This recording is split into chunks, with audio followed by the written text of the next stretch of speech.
World News in 5. Right now. News and developments making headlines around the world in 5 minutes. World News in 5. Here on Radyo Pilipinas World Service.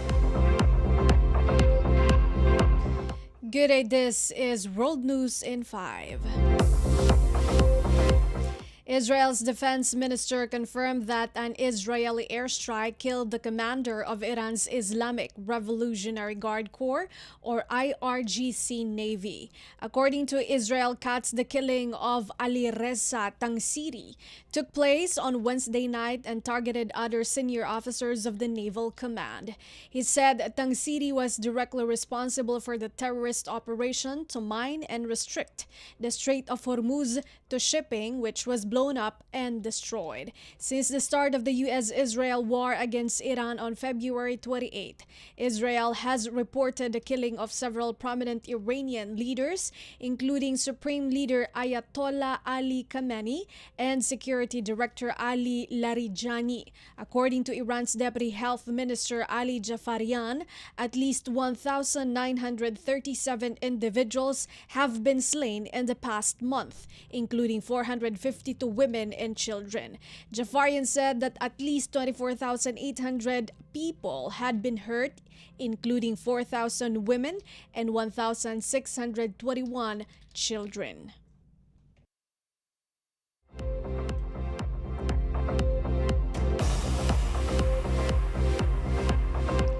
France's military leader met with 35 countries on Thursday to seek partners and proposals for reopening the Strait of Hormuz when the U.S.-Israeli war against Iran ends.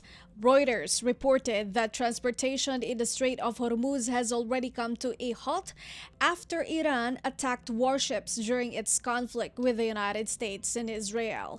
A French Defense Ministry statement did not name the foreign nations who met with Armed Forces Chief Fabien Mandon in a video conference, but said that they arrived from all continents.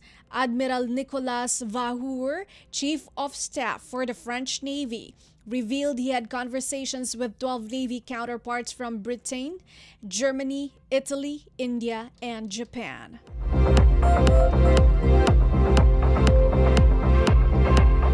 In other world news, Nicolas Maduro, the deposed Venezuelan president, appeared in a Manhattan federal court Thursday for his narco-terrorism prosecution following his abduction by U.S. military troops earlier this year. The session began with the defense and prosecution arguing about whether Maduro should be permitted to utilize Venezuelan government cash to pay for his defense. The defense has claimed that the U.S. is breaching the deposed leader's constitutional rights by preventing government funds from being used to cover his legal expenses. On January 3, U.S. Special Forces apprehended Maduro and his wife Celia Flores in a contentious pre-dawn raid during an assault on Caracas that reportedly killed 100 people. Flores was also in the courtroom. According to the charging documents, Maduro led a corrupt, illegitimate government that for decades has leveraged government power to protect and promote illegal activity, including drug trafficking.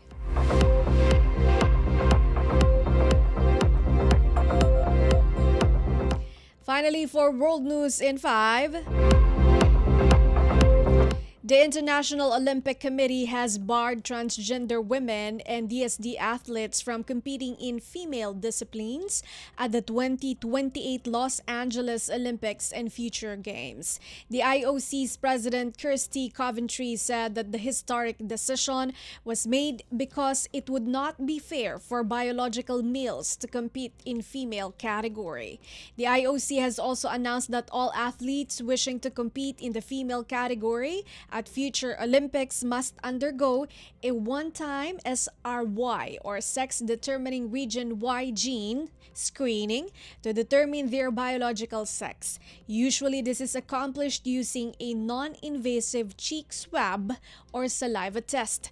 Coventry said that the decision, which applies to top individual and team sports, was science-based and would ensure the fairness and safety of women's sports.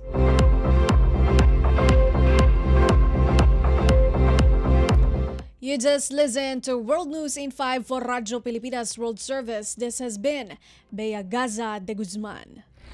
World News in 5. Right now. News and developments making headlines around the world in 5 minutes. World News in 5. Here on Radyo Pilipinas World Service.